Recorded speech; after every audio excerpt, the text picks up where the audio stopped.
Thanks to our Thank friends from you. Antena. I'm Lydia. I'm Lydia Lowe. I go by she and her, and I'm from the Chinatown Community Land Trust in Boston. So we're going to get going with the rest of our agenda today. And basically, what we're going to do is estar aquí. Vamos a seguir con lo que es la agenda. I'm just going to give a brief introduction. We're going to have John Davis introducing the film. We'll be screening the film, and afterwards we'll have a question and answer period with Ms. Shirley Sherrod, who was one of the co-founders of New Communities that we'll be seeing in the film.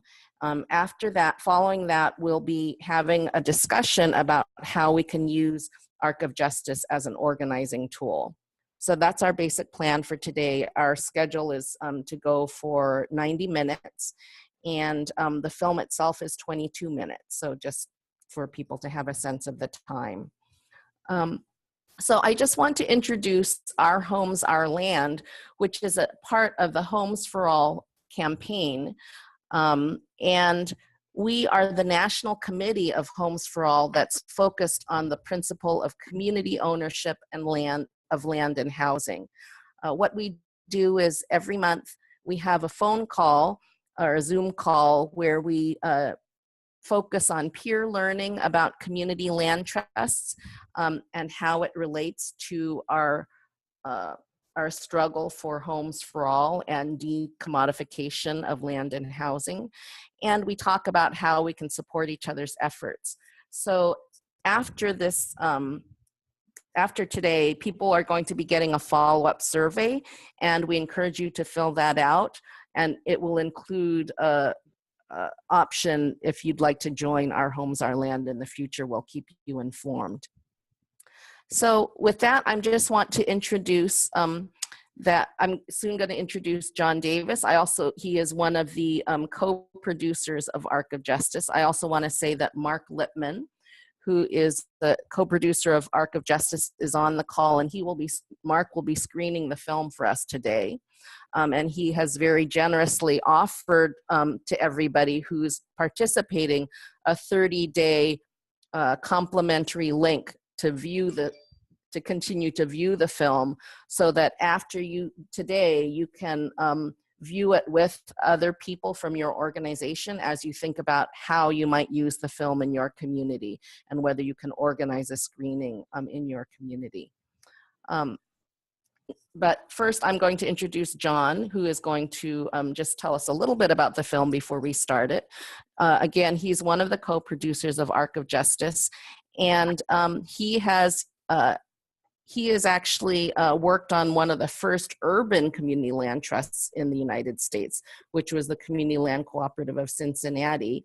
He's been providing assistance to CLTs since the early 80s, and actually helped us to develop a community land trust decision guide that kind of brings together all the many resources that already exist to support communities who are interested in developing community land trusts in a much simpler online format, because there's so much interest now and in new urban neighborhoods that are organizing around displacement in particular in community land trusts. So with that, I'm going to turn it over to John, who's just going to quickly introduce a little bit about the film.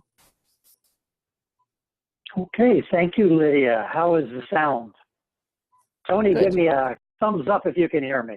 Okay, I just wanted to make sure I wasn't still on mute. So I understand that there are more than 150 people who signed up for this screening today. For those of you who are coming to the Community Land Trust for the first time, for those of you who are hearing the story of the first CLT, New Communities, for the first time, and especially for those of you who are planning to use Arc of Justice in your local organizing, welcome. I'm delighted you're here. You are precisely the people for whom we made this film. This is the use to which we wanted the film to be put. Now, because we wanted Arc of Justice to be used as an organizing tool, we intentionally limited its length to 20 minutes. We went over just a few minutes, but we came pretty close to our goal. The upside of a shorter film is that it can be shown in a community meeting, in a board training, or an event like the one today. And then it provokes, it's followed by a lot of discussion. The downside is that we were forced to leave out of the film a lot of information about the historical and the political context. For those of you who want to learn more about that context, who want to explore things that are mentioned in the film, but that we do not go into in great detail, the Freedom Rides, the Student Nonviolent Coordinating Committee. We don't even say very much in the film about the origins or the mechanics of creating a community land trust. If you want to learn more about any of those details, please go to a small website that we've created to accompany the film. It's arcofjusticefilm.com.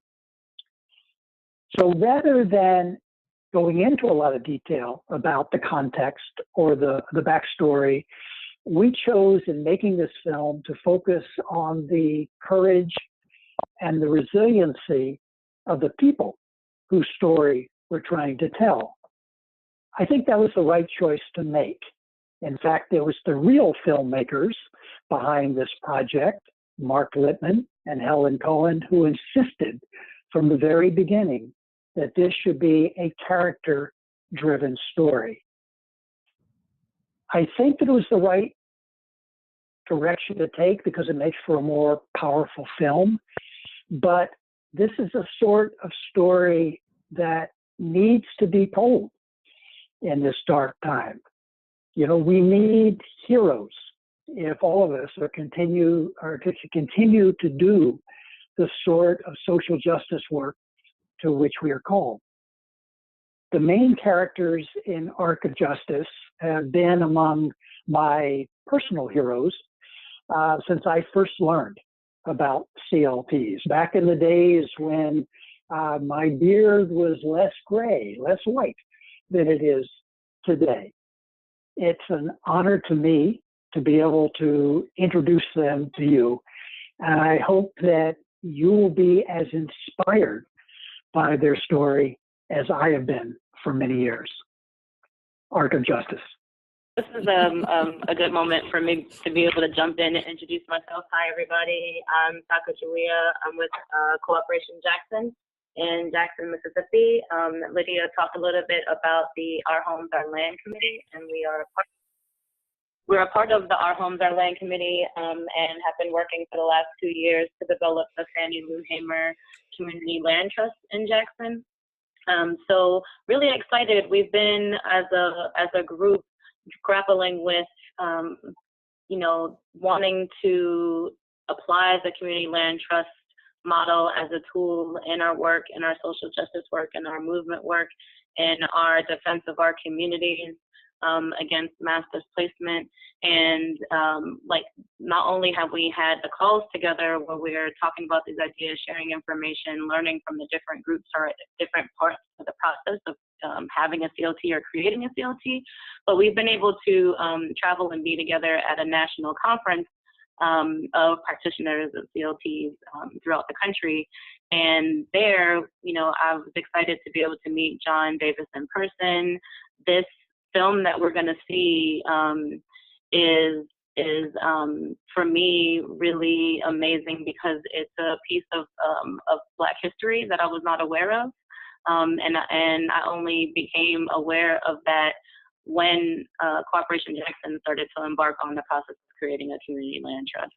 And so this is like really critical history for our movement, for the CLT movement, but even, for Black people who are, really also trying to reclaim that history and that strength and the vision that we have and that we had and that we have to struggle to continue and maintain. And so we're proud members of Right to the City, the Homes for All campaign. And we have John on the call. Lydia also mentioned Mark Lippman, who is working to bring the video for us. We're super excited because Shirley Sherrod, who is one of the many freedom fighters highlighted in the film, is also on the call and is going to be able to talk a little bit about the film, about the work that she's been doing over the years, take questions and answers so that we can have a discussion with everyone who is on the call. And Shirley, we haven't gotten to meet. We got to make that happen, Ms. Sherrod. Is a fierce civil rights activist. She married Charles Sherrod, a civil rights activist, in 1965.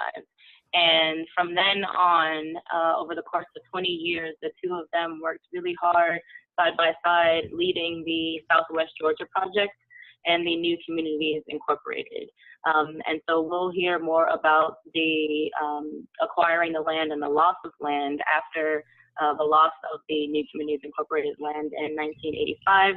Shirley went on to work with the Land Assistance Fund of the Federation of Southern Cooperatives. And for people, definitely want to make a shout out to the Federation of Southern Cooperatives and hope that people really get to dig into the history around cooperatives and community land trust and the connection between those two things, and providing tools for people of African descent in the United States to strive for and achieve self-determination.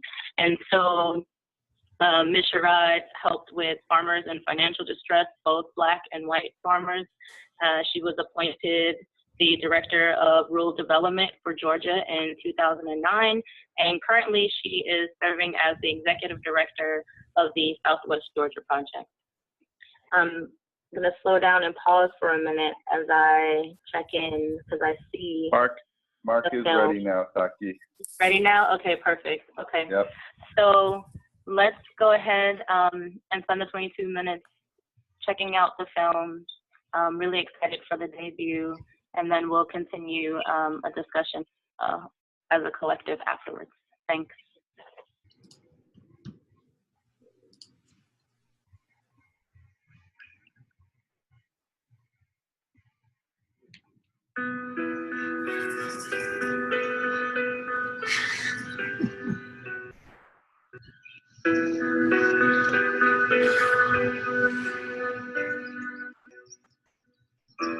There were many African Americans who were sharecroppers and tenant farmers in Georgia, in Alabama, in Mississippi, and Tennessee. And when they attempted to register to vote, they were forced off of the land. They were living on plantation, living on some other person's land. You can help people fight for their rights, but when they don't have a base, when they don't have something that they own and they get kicked off the property, that's a really, really, really tough position. There was this growing feeling on the part of so many individuals and leaders within the movement that if you had your own piece of land, you could do things. You wouldn't be dependent on others. Where do you come from? Where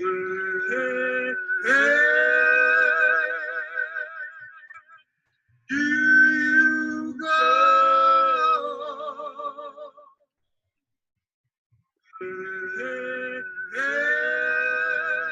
Charles Sherrod first went to Southwest Georgia in 1961 after the Freedom Rise to do voter registration in the Student Nonviolent Coordinating Committee.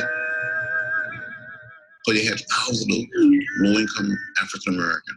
They could not register to vote simply because of the color of their skin.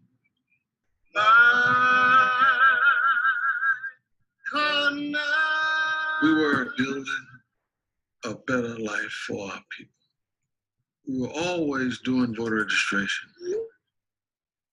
and that we were always doing direct action.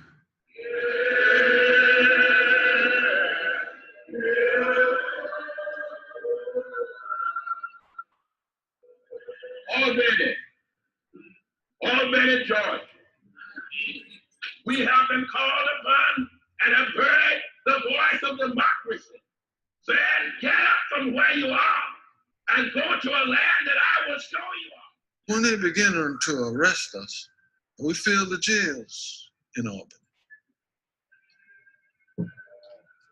Thought that'd be enough for us to fill the jails. But they started sending our people to adjacent counties. One boy got his jaw broken. One leg was kicked in her rear and lost her baby. A lot of violence occurred and a lot of hurt from our people. My father was murdered March 25th, 1965. He was murdered by a white man who was never prosecuted. I made a commitment on the night of my father's death that I would not leave the South, that I would stay and devote my life to working for change. I was actually 17 years old, was not involved in the civil rights movement at that time, and didn't know how I would carry out that commitment. I've been hearing about this person, Charles Sherrod. I went to my first mass meeting, and I saw how he had led people there in Baker County to stand up. And they were saying all of these great things in the mass meeting and planning for more demonstrations and planning the other things to be done and singing. Oh, the singing was just great. And I remember being in that meeting and just crying.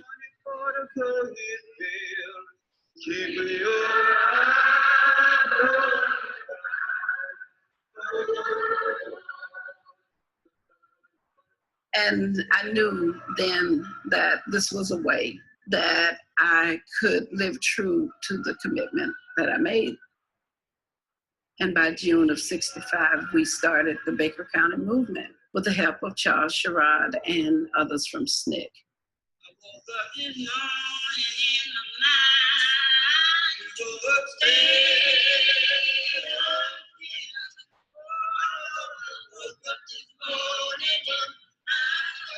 I was canvassing on the plantation. I knocked on the door of a man and his wife. They promised me they'd come to the mass meeting. They comes to the church with their 5 children. They told me that they had been kicked off the plantation, had nowhere to go for the night. How many people whose doors I've knocked on got kicked out of their homes with their children, without a job? And I was partially the cause of it. So I lived in deep guilt and frustration. So that's how the spark of the need for land came to me. Seeing the land, just the land itself, the beauty of the land, the purity of the land, and the acknowledgement that all power comes from the land, and the land comes from God. All power comes from the land. Absolute power comes from God. And that's my ministry. It's still my ministry.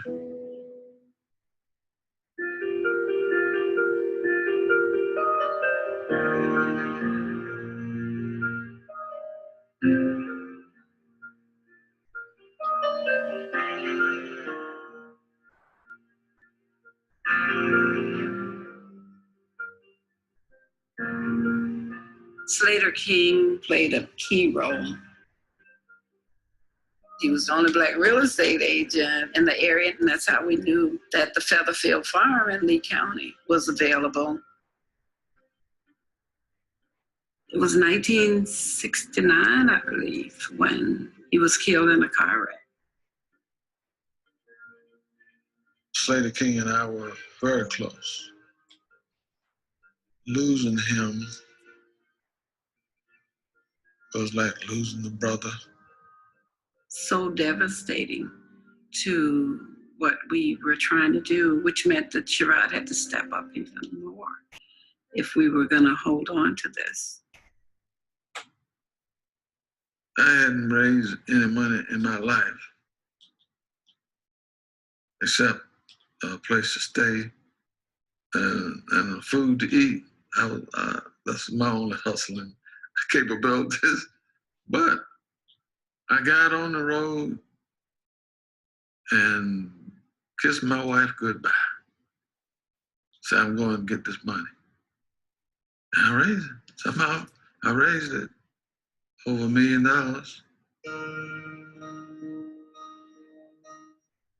The idea behind New Communities was to take civil rights one step further into economic independence and economic rights, using agriculture as the economic base. New Communities was near Albany, Georgia, in Southwest Georgia.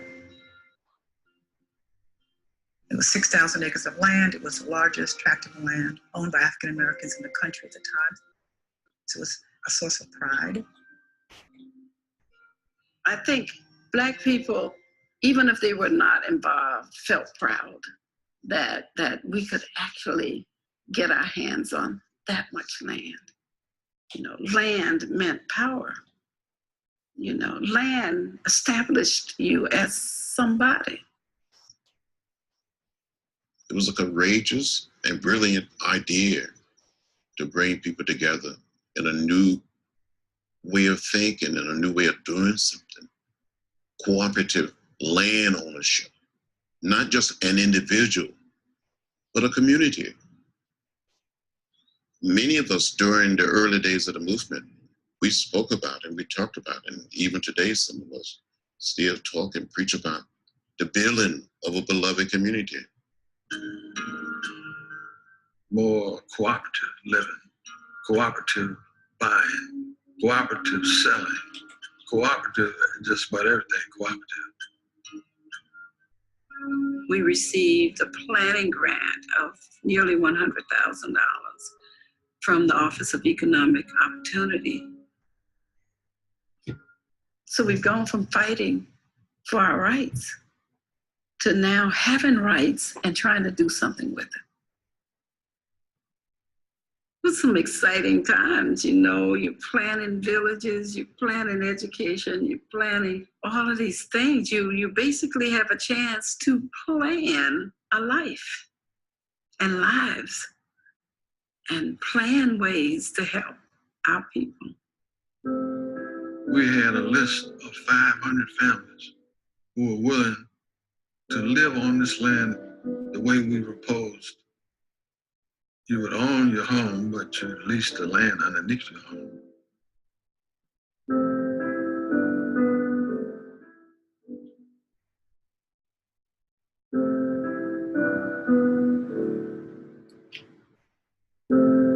Some of us were naive enough to believe that having been called lazy, not up to anything, ignorant, that white people would praise us that we're finally doing something for ourselves, on our own, with our own money, with our own resources, and sticking together. Just didn't think people would fight you when you were trying to simply help yourself. You're not asking them for anything. So I was really shocked at the opposition.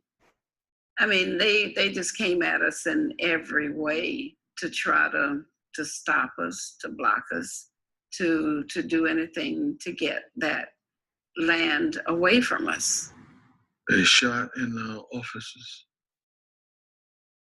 They diluted our fertilizer. They wouldn't give us loans. Washington had assured us that we would get the major grant to implement a lot of these plans that we have worked so hard to develop. But that didn't happen. Lester Maddox was governor of the state of Georgia when the money was officially vetoed. We couldn't build homes. We couldn't implement all of the many plans we had put in place, but we could hold on to the land by farming. And that's what we were doing. We grew everything from strawberries and sugarcane and collard greens and turnip greens and grapes. Part of my responsibilities was to market the hogs and the cows. We grew seed corn and soybeans and everything that could grow. We were doing quite well after a while.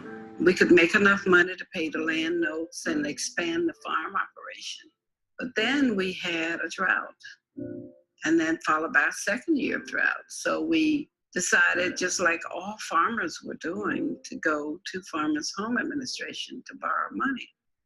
The farm manager and my husband went over to the office in Dawson, Georgia, and the guy said, "You'll get a loan here over my dead body." And he meant it.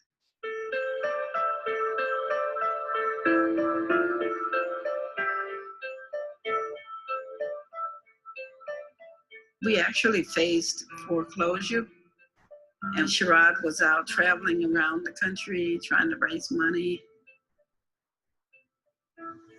Well, we're about to lose our land. And it's a thing of a lot of pain to me, to my family, to other families that are associated with this project. And we don't see any way out of it. We were basically kicked off the land, and what they did was they dug holes and pushed all of our buildings over in them. Every building but that main house and the shed that was on the property, they dug a hole and pushed them in. So we were gone. We want justice, Lord, somebody. We want justice, Lord, somebody. So many Black farmers were losing their land because they didn't have access to credit.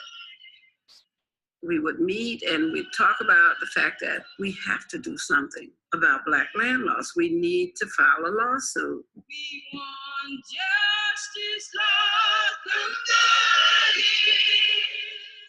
We want justice, Lord. One of the heroines in this story is Rose Sanders. And, here's this African-American attorney in Alabama dedicated to the idea that this can be done and that this case was triable and winnable. And she doggedly pursued it. We didn't hear anything else on our case until the night of July 8, 2009. That's when our lawyer called our house. I answered the phone. She said, "Shirley, have you heard?" I said, "No." She said, "We won." She's all excited. It's 10 years now, So I said, "Really?" She said, "You want to guess how much?" I said, "Well, look, at least," and she said, "Shirley, it's 12. So it was just so unbelievable. We were happy, and I think both of us cried. It was really, really something. We fought. We were hoping that we'd get something. But now we could continue with the dream. Someone suggested that we should look at Cypress Pond plantation. So one Sunday morning, we came out here. We went in that big antebellum home, and I just had a problem with antebellum. Why would we want an antebellum home, a plantation? That place was once owned by the largest slave owner and the wealthiest man in Georgia. Then I started looking at this and saying, this is where we were supposed to be. What a statement to our people, that this could go from a slave owner to descendants of slaves.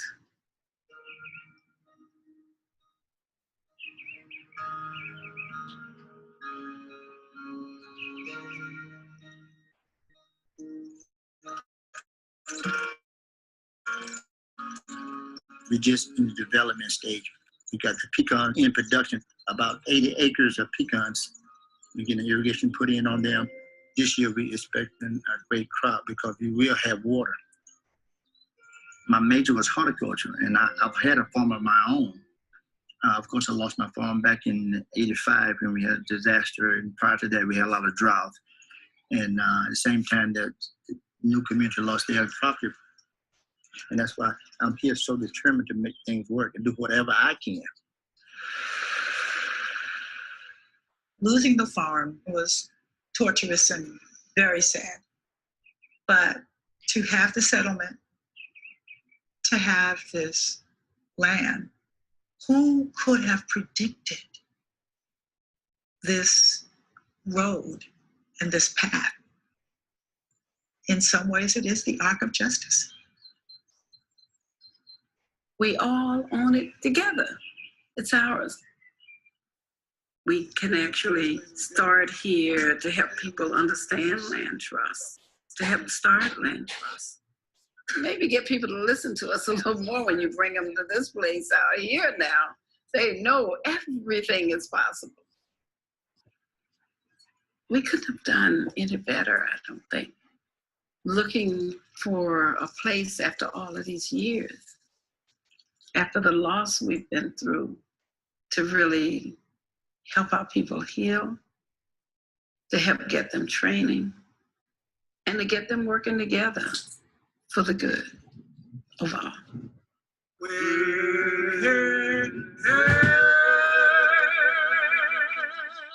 do you come from?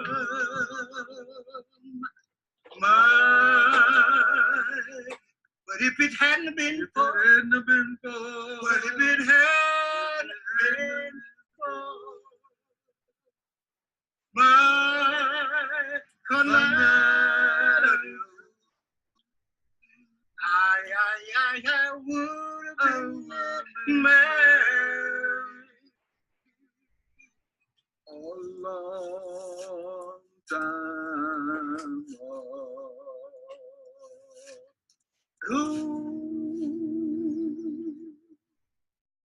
I woke up this morning in my mind. You woke up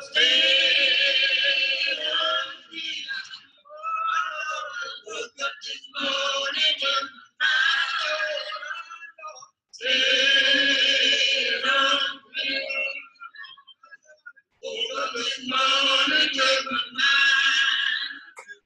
Stayed on me.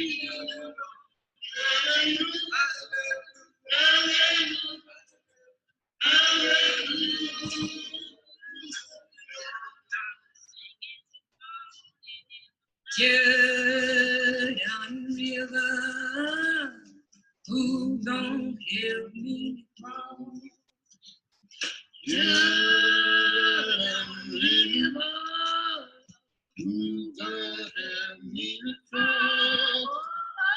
Jordan River, who gon' help me from? One more river.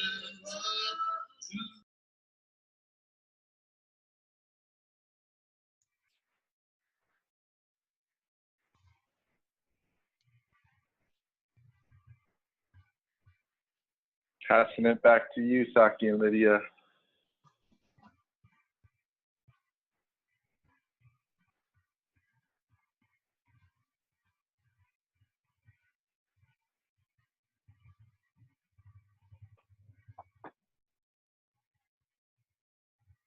Saki, we can't hear you.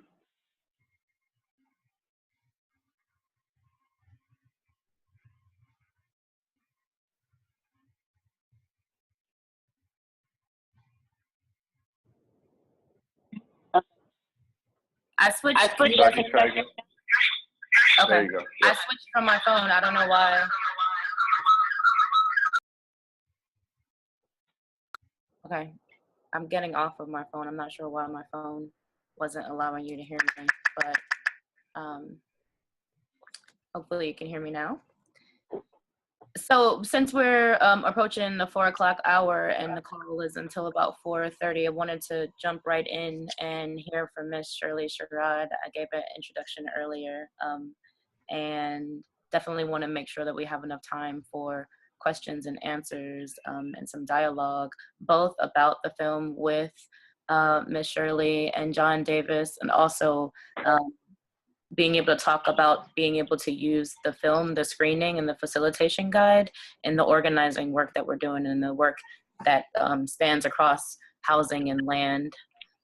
Ms. Shirley, are you there? Yes, I am. Can you hear me? Okay, yes, we can hear you. Yeah. So the way we're gonna do it is we're gonna, we've been communicating with everybody, and Ms. Shirley's gonna talk a little bit based on some questions that we asked her to be able to answer and share, and then we're gonna open up the floor for people who are on the call to be able to ask questions, make comments, and thoughts. Thank you. Well, hello everyone. Good to be with you this afternoon. When we, as you saw in the film, when my husband talked about how the idea of buying land came to us and trying to build a community, we were really struggling here as people who participated in movement activities were being put off land. So the whole, things developed over as we really started working with it after the group went to Israel to look at how they were resettling people. They went to look at the kibbutz, but saw that particular model was not, would not work with us. So that we used a mixture of the information that they received. What you don't hear about in this in the film is how we really work together to create a new way of working with each other. We had systems here where you lived on plantations and you had overseers and they really controlled the people. We didn't want that.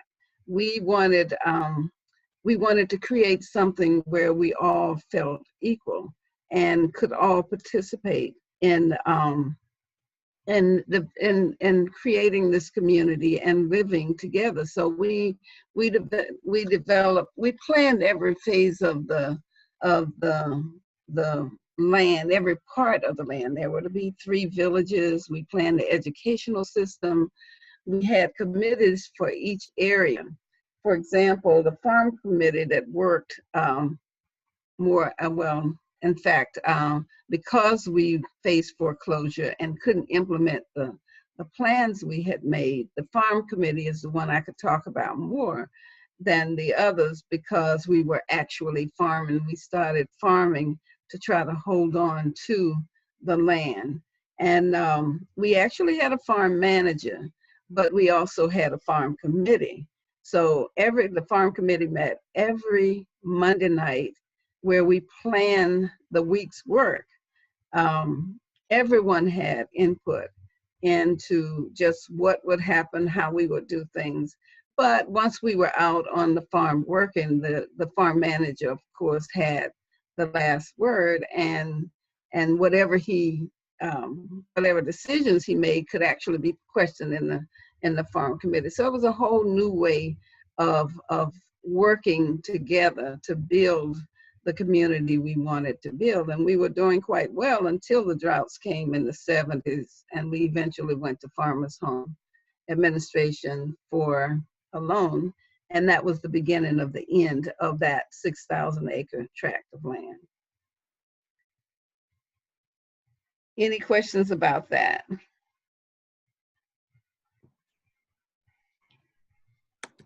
No, maybe you can share a little bit more. One of the things that stood out to me and that rang in my ears was moving from civil rights and taking it one step further to economic rights.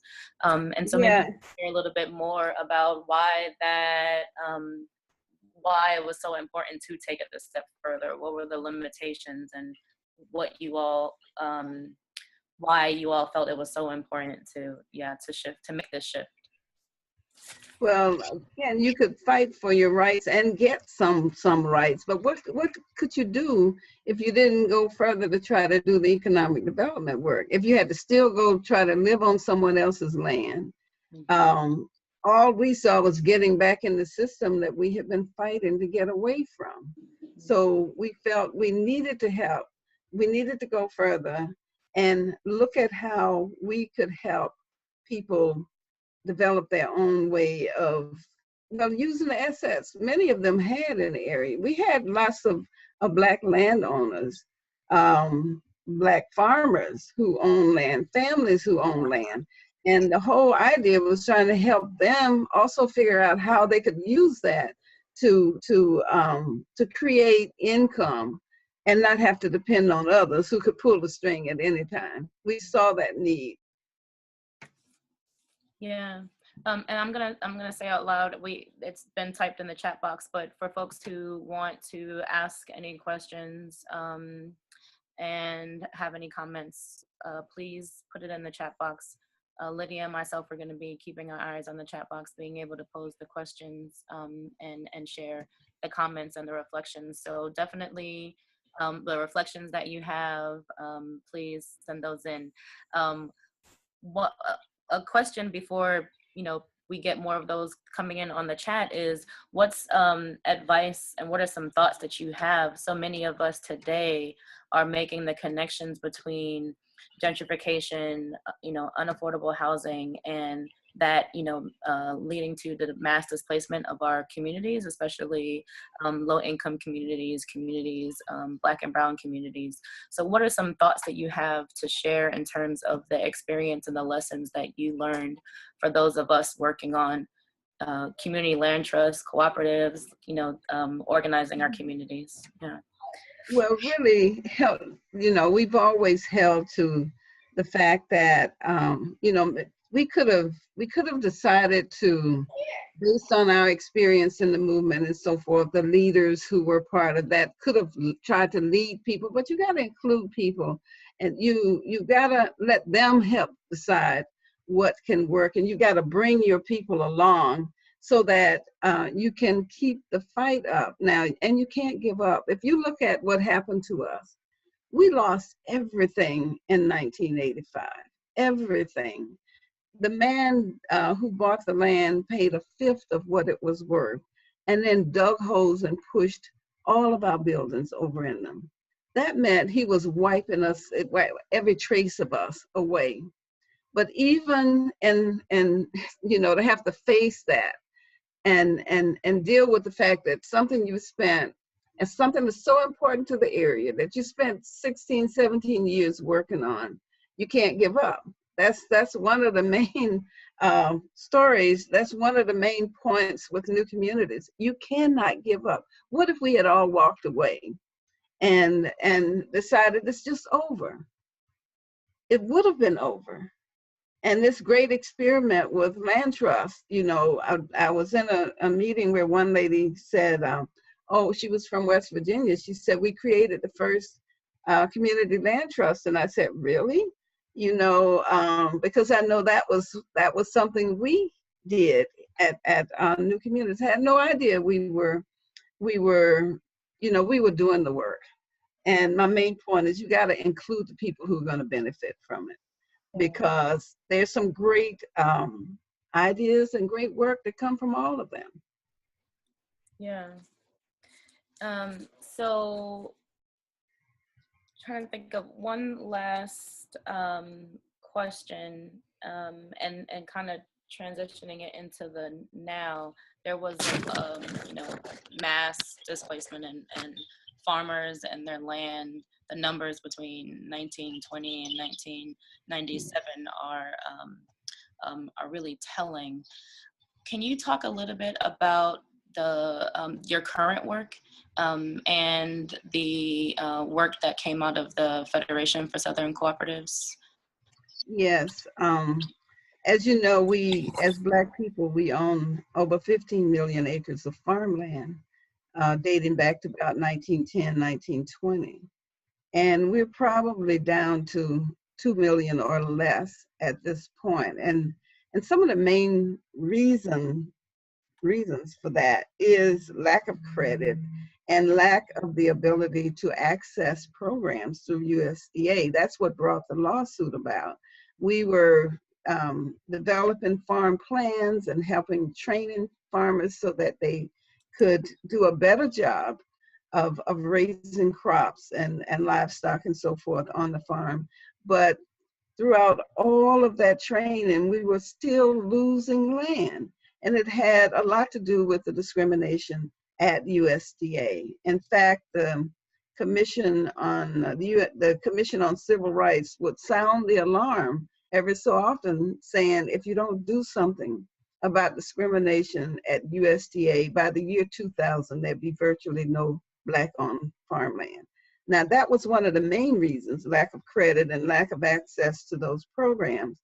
But we also have a problem with air property. That's still a problem today because, that our foreparents were told to leave the land to the family. And I don't think they envisioned a day when the family could be 400 people dealing with one small piece of land. So as we were working to help farmers to do a better job on the farm and access markets, we were also working to help families try to develop a solution to the land that the family owned. And in many cases, we helped to develop corporations and so forth. Some cases, we were successful with trying to get the family to come to an arrangement on just how to do it and how to work with each other. But that, I did that work for many years through the Federation, developing cooperatives so that farmers could work together in ways that they had not worked together before. And I find myself still doing that work today. Okay. So we've gotten a couple of questions around current CLTs and if there are examples of community land trust in urban settings. There's a question from Marianne about, is anyone incorporating the community land trust concept within urban settings for particularly urban farming and addressing urban food deserts? And I think that's a nice link between the work that you all did and what you're continuing to do and the work that we have here in Jackson, Mississippi with Cooperation Jackson, and really applying a similar strategy. So we're developing Fannie Lou Hamer Land Trust. We have Freedom Farms as a cooperative developing and farming. And we were able to, once we got the Lumumba Center, we were able to have land that had amazing soil for that to start while we are acquiring more land and it's going into the community land trust. The lack of housing, but the expense of building housing or repairing housing is such a challenge that we're doing the same thing. It's like, well, we need to make productive use of the land. We need this to be land that can provide fresh produce in a food desert that we live in, land that people can be, that can be reclaimed in Mississippi and people can feel positive about that history instead of feeling negative about that history. And so the urban farming and the urban farming in a very collective, cooperative way is what has become a strong focus in Jackson, Mississippi.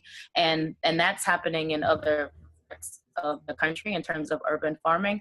I don't know that many examples, and John may be able to step in, of the connection between the urban farming that people are doing and having that land and that work that people are doing collectively, be a part of a community land trust. Because one of the strengths of the community land trust model is that it's not only owned, operated, and managed by the community, it makes the land, whether it's housing or the farm on it, affordable and permanently affordable, right? So a lot of times we talk about community land trust in the context of houses. In the United States, it's very much about individual home ownership. And I think that this is an amazing example from the very beginning of how it's actually about building community. It's actually about repairing community. It's actually about remaining, you know, and being able to stay against all odds, and how we can do that in such a strong way when we do it collectively. And so that combination of the community land trust that, you know, is owned by the community. A developer isn't coming in and saying, oh, hey, you know, farmer X, I'll pay you to move somewhere else. That's not a decision that that individual farmer can make. That's not a decision that that individual homeowner can make in order to make a profit off of that land or off of that house. And so, you know, I don't want to keep talking too long. For people who are interested in learning more about community land trust, please put it in the chat box. We are going to have a survey that we send out at the end to ask where people's interests are and how to keep in touch. And if people, there are actually a number of people who were on the call. I saw earlier that one of the CLTs in Oakland is here on the call.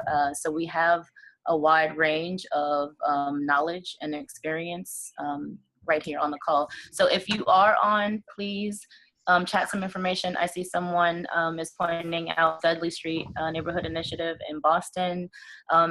That also partners with food projects in Boston for urban farming. And so a lot of this work is going on, is happening, we have a history of it, and a lot of new organizations want to find out more and see how they can be using it in their work. So with that said, I know in the Boston. Lydia, can you, okay, there you are. Hey, Lydia. Lydia, if you can share both about like the work that's happening, but also even like how have you all used the film as a tool? Because we want to be able to land there and encourage everyone to be using this as a tool. Yeah, it's great that a lot of people are asking about, you know, current situations, current land trusts, both in urban neighborhoods, urban farming, these kinds of examples, because this is our next section of the program. We wanted to really talk about how can we use this amazing film as an organizing tool in the different communities where we are building land trusts today. And yeah, I just want, before I talk about a little bit about how we've used the film in Boston Chinatown, I wanted to mention that yes, Dudley Street Neighborhood Initiative and the Dudley Neighbors Inc., which is their community land trust there, does have an urban farm on their land trust. And they've also been working with a new group called Urban Farming Institute, which is trying to start a new land trust in the Boston area as well. So, you know, this is definitely one of the purposes and one of the great uses for community land trusts. As far as using the film as an organizing tool, I just wanted to say, give an example that we have shown the film in Boston Chinatown twice now, and we're actually planning to take it kind of building by building to show it to different groups of tenants. And by the way, the film, as you saw, it is subtitled in Spanish. It also has English subtitles, you know, for the hearing impaired, and we have subtitled the film in Chinese as well, which is available separately if you're interested. We were able to show it in Boston Chinatown, and it was interesting because it's such a different context. We are a very urban, very dense community. The big issue for us is the lack of land. We have lots of luxury high-rise development, which is really forcing displacement of a lot of tenants. But the way that we used the film was to show it and to really lift up the principle of collective ownership. of the land, and what does that mean? And we linked that issue of collective ownership of the land and what it meant to new communities and the people there with the future of public land, of community, city-owned land in Boston Chinatown. So, you know, when we did find that we needed to do a lot of introduction and set a lot of context for the film. Because, you know, it's just such a different context. Otherwise, people do not automatically identify. But I think when we really kind of like, you know, focused on talking about that idea, that was a really good connection. The other thing for us that, you know, we were so focused on, you know, we're going to use this to talk about our public land campaign and make that connection. And I think that, you know, the other piece that was very important, though, and very educational was just showing this film to a Chinese immigrant audience. There was so much history that people had not been exposed to before. People really didn't know about the history of Black farming, about the history of land loss, you know, that was taking place all throughout the South during that period. People didn't even know that much about the civil rights movement, to be honest. And so I think, you know, that was very inspiring for people. And it was very inspiring for me as an activist who has always taken inspiration from the Black struggle, you know, to have that discussion, you know, with people from Chinatown. So I think that, you know, it's good for people to maybe think about, you know, what are the big issues in your community right now? You know, if you are trying to build a community land trust, if you're trying to fight for more community control of development, think about how you can use this film. And, you know, as John said, since it's short enough, follow it with a discussion that really contributes to your work. People are also mentioning, Mark Lipman is mentioning that there are other short films that could be paired with Arc of Justice. So that, you know, if you want to have the film about Arc of Justice and as the first community land trust, in the South, in an agricultural setting, and pair it with, you know, other stories of community land trusts in urban areas, in suburban areas. You could do that. There's a short film, Street of Dreams, that Mark and Helen Cohen also made about CLTs in Atlanta, New Orleans, Delray Beach, and Durham. So that's a good companion to the Arc of Justice.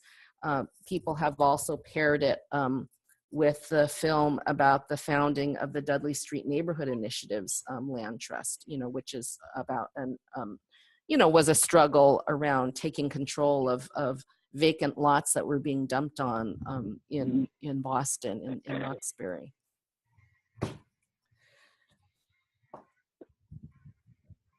So maybe we could hear from other people. If you could raise your hand if you'd like to share any ideas about how you think you would like to use the film. And again, we are going to, after this, we're going to send a survey out to people because we just want to collect a little information both for the filmmakers and for ourselves at Homes for All about who you are that are on the call today, what organizations you're from, and whether you're part of a community land trust, what type of audience you might want to show it to, and then it also will help us to follow up with you if you're interested.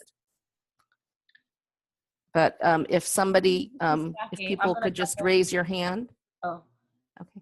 So this is Saki. I'm going to jump in because someone was asking about, in addition to the film, what other resources in terms of community land trust information and catalyzing that education. So we talked earlier on about how Lydia and I are on the committee for called Our Homes, Our Land Within the Homes for All campaign. And so we have developed, and John Davis has been, played a huge role in uplifting this story, also continues working with Community Land Trust, working with our group, of folks who were really trying to build community land trusts and like connected to our community organizing, connected to social justice movements in particular. And so we have a toolkit, and we can maybe we can share it right now in the chat, but that's one of the things that we wanted to be able to follow up with. So following up with a reminder that, and the link to being able to screen the film, since everyone will have 30 days to be able to screen the film, the facilitation guide that goes along with the film, and that is really helpful. It was helpful in us planning this today. The link to the Our Homes, Our Land toolkit, which really helps you think through even just like decisions and thoughts when you're thinking about creating a community land trust. We're actually also working on a report that we're excited to be able to share further down the line with everyone. And there's a bunch of different resources. And so I wanted to mention those things to answer Andrew Harmon's question. And we can, as we go, chat some more resources, but also we'll think through some things that we may not have thought about to include in our follow-up with links to resources and the questions and the feedback that we would really love to have from everybody. And thank you, Tony, for posting the link to the CLT toolkit that we've worked on with John Davis. It's in the chat box right now, and we'll send that out to people again afterwards. Another point I wanted to make about using this as this film as an organizing tool is, is that we can really educate people about that period, about New Community's loss of land due to foreclosure, how it was linked to a tremendous loss, 14 million acres of land by Black farmers during that period, and really talk about, the recent foreclosure crisis that we've seen as well. There are a lot of parallels there that we can draw, and I think that there are a number of groups around the country that are trying to work on preventing the big corporations and real estate trusts from just eating up all of that foreclosed property, trying to see if some of that can be gotten into community land trusts and into community hands. So that's another connection that we can make there. I don't know if I saw some really good posts in the chat box about what different community land trusts are doing. They're in Kansas City, Missouri. There's a self-build community land trust that's implementing a self-build philosophy and using community human capital so that we don't always depend on federal funding. There's a question. That would, if anybody wants to share, you can just, put up your hand and unmute yourself and you can share out loud. There was a question that maybe even Shirley has thoughts around. Marianne said, can you imagine a way a city government could be involved in supporting the development of CLTs? And developing and improving formal housing, sustainability, and food systems / policies. So really a question around the city government's role or maybe partnership and involvement in doing this. So I'm gonna throw that to Shirley and John as something that maybe you all can speak to in terms of the role of the city government. John, you probably need to answer that first. I mean, and the critique. Well, so this is John. During the 1970s and 1980s, most of the urban and rural community land trusts were started really in opposition to municipal plans and city plans. So CLTs were not getting any money at all. But as they began to amass power, build a base in the communities, they began to put pressure on county governments and city governments, saying, look, if you're going to do affordable housing, if you're going to work on food security, if you're doing economic development, what about locking that money in place? What about this new approach to doing bottom-up community-based development? So from about 1984 on, there were an increasing number of city governments that started to put a lot of money and a lot of resources into either starting community land trust or supporting community land trust. I live here in Burlington, Vermont, and the city government in Burlington, Vermont helped to initiate the Burlington Community Land Trust, now the Champlain Housing Trust. But the one thing I would say about all of the city CLT relationships is that Charles Sherrod in the film makes the statement that all power comes from the land. I think the power, the flexibility of the community land trust is that once the community controls the land, they can control the arc of their own development. But the converse is true as well. You don't get land without power. Until community land trusts started organizing power, they were not able to extract, persuade, convince local governments to put resources into the CLT. And I will just add that here You kind of lost your sound, John. But I think we did get the main point, which is that, you know, the community really needs to get organized to have the power. Yes, that was the point. Lydia, I think Ms. Sherrod was going to add in too. Yeah, I was just going to add that the cities and the rural areas of Georgia are still a long way from being able to even think of supporting the CLT movement. There's lots of vacant land here in the city of Albany due to floods and other things that have happened here. And even though we created the first community land trust, they just are not interested at this point. So, you know, it's quite different. Not a lot of open minds here in this area. Mm-hmm. Yeah, I wanted to uplift, I think it's Alice, I'm not sure where Alice is from, who's saying as a self-build community land trust, the members combine our funds to purchase the land, the blueprint, the CAD files, demolition and disposal. There is a force in numbers. So Ashe, thanks Alice for sharing that. Maybe you can chat where you are in the country and what organization you're with.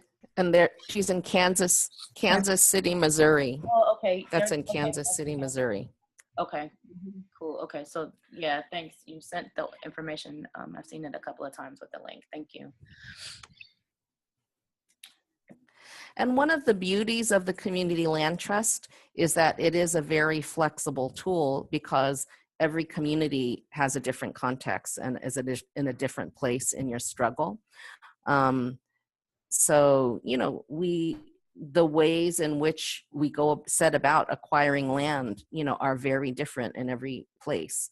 So, you know, we are pretty much getting close to our closing time, and I just want to put in another plug for people to join us in Our Homes, Our Land, which is our committee that meets monthly through Zoom like this to talk about and share experiences of building community land trusts, the issues that we come across, you know, in our different areas.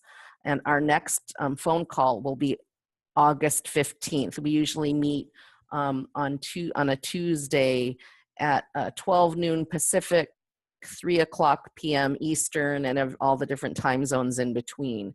And our next Our Homes, Our Land call will be August 15th.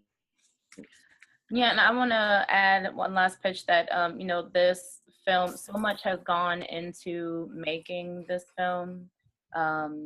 I've gotten to see, I think, 2 other versions that's led up to this final version. And it's really been a labor of love. And we're hoping that as many of you who are on the call as possible want to be thinking about and make plans in the next 30 days. You might have a couple of extra days after 30 days to be able to screen the film, whether it's in your neighborhood, in your organizations, or in your organization for the broader community. And so want to hear from you all when we send out the survey and send out the link. Again, everyone who's on the call is going to have access to the link to screen the film for 30 days.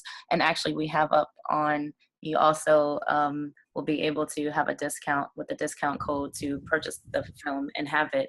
And that's really important and critical as well. We definitely want to say thank you for making it available for 30 days. We also want people to be supporting the film and the resources that it took in order to make the film. And thanks, Mark Littman, for the doing the documentary filmmaking that's so important and critical to our movements, and making sure that that history doesn't get lost and that it's shared. Thanks, John Davis, again, for your work in supporting and the film and uplifting that history, and your continued work to support groups like ours that are in Our Homes, Our Land, that are working on strengthening or working on developing the Community Land Trust as a way for it to be, you know, like our communities to really have self-determination. And thank you, Ms. Shirley Sherrod, for being on the call with us and being able to, for us to be able to see you and hear you, and that advice that you offered, and all of the strength and the courage and the resilience that that we saw through the film and through the work that you're continuing to do. Thank you. Is there any other wrap-up stuff, Tony, that we might need to make sure we say or do before folks get off the call? And thanks everybody for taking time in, you know, in the middle of a day or in the afternoon of the day, whether you're at work or at home or not, but carving out that time to be able to be with us today really means a lot.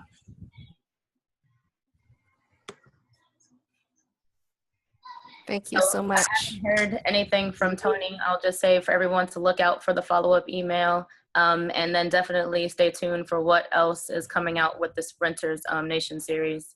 There's going to be the next one. Do you have information for the next one that you can throw up on the screen, Malcolm, Tony? We're still confirming the rest of the year. We will be putting it out and announcing it shortly, Saki. Okay. All right. It's been great so far. Like everything that's been that has been a part of the series for the year is awesome. So definitely make sure you Facebook, become followers of Rights of the City Alliance, so you can stay up to date with what's coming out, what's happening, and the different information and the webinars that we're doing. Thanks, you guys. Okay, thank you, everyone. Thank you.